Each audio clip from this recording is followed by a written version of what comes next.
kung kaya niyang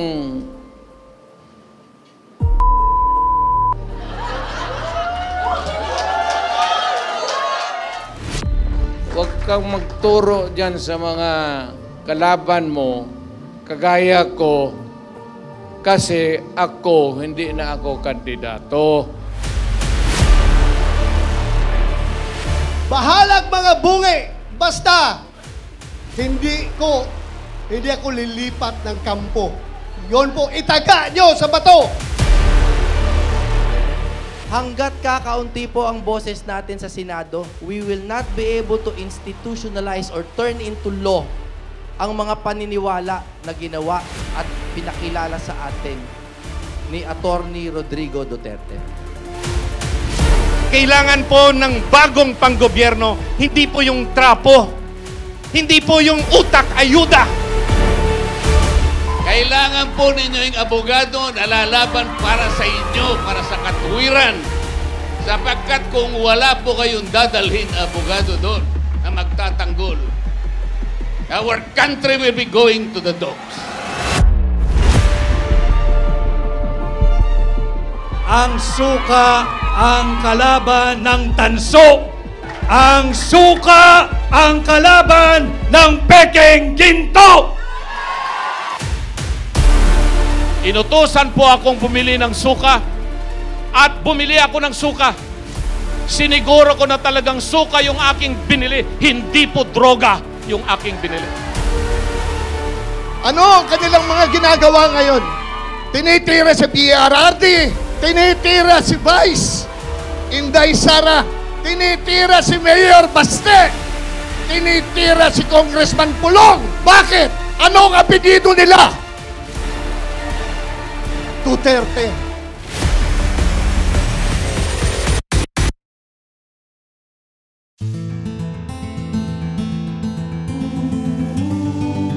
Kailangan po itong laban natin ngayon, ito po yung laban na pinakamatinding laban sa lahat ng laban.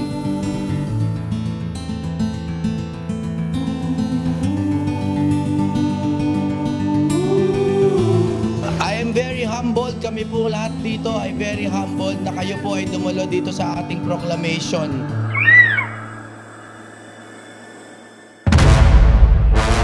So okay lang, tawagin nyo kaming Team Suka. No problem. Basta kami ang suka sa buhay ninyo. Ha? Gusto nyo bang matanggal si VP Sara? Gusto nyo bang hihina ang PDP sa 2028? Gusto nyo bang labanan ang Grimeng Marcos sa 2028? Ipanalo nyo ang mga senador natin this 2025.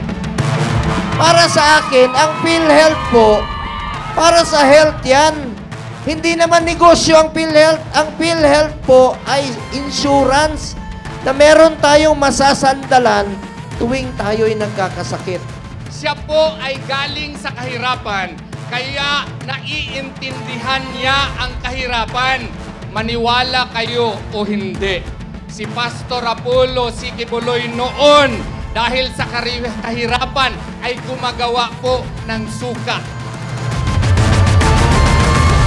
Sapagkat bagamat ako ho ay nakabili ng suka ng maraming ulit at nautosang bumili ng suka ng maraming ulit, may diploma ho ako at nakapagtapos ako ng kolehiyo. May pag-asa kami na manalo sa eleksyon na ito kahit na wala po kaming milyong pera na gagastusin.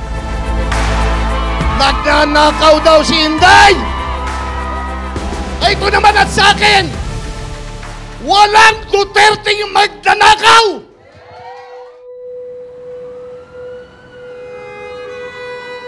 Alam po ninyo mga kaibigan, kung yung aking mga kamay ay may bahid ng dugo,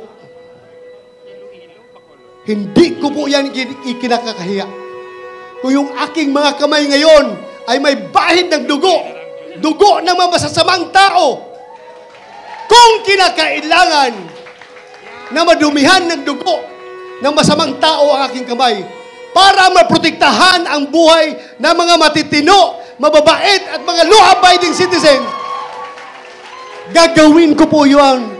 Itaga nyo sa bato. Gagawin ko yan. kung nagserbisyo si Pangulong Duterte, si Tatay Digong nung panahon niya. Kayo nang humusga kung nagbago ang buhay niyo nung panahon niya. Sa kabila ng pandemic noon, hindi ko naramdaman na hindi kami pinabayaan ng gobyerno. Kaya ang masasabi ko, hindi nagutom noong time ng pandemic ang Pilipinas noong time na panahon ni Tatay Digong. Straight PDP laban! Lahat ng itinaas si Tatay Digong, iboboto ko. At wala na akong idadagdag pa. Kailangan ko iboto lahat yan.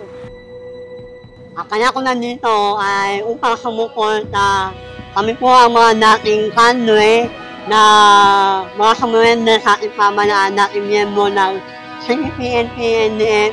Kasi isa kami sa mga Duterte na naging benepisyo kung paano kami tinulungan ng ating pamalaan sa panahon ni Duterte. Let this day be that one day na tayo ay makukuha uli ang ating pamahalaan at maitutuwid ulit ang ating landas bilang bayan. Ang bulong ay kumalat na, isa ang nais nila, isigaw ang nadarama. Pilipinas muling magsama-sama. Pilipinas, Duterte pa rin ang tunay na nagmamahal sa atin. Laban niya ay laban natin. Pilipinas, Duterte pa rin.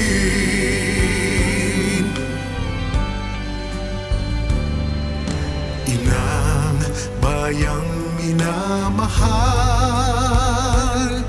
lagi kang ipagdarasal na muli kitang makita. Pilipinas, bangon, may pag-asa pa. Pilipinas,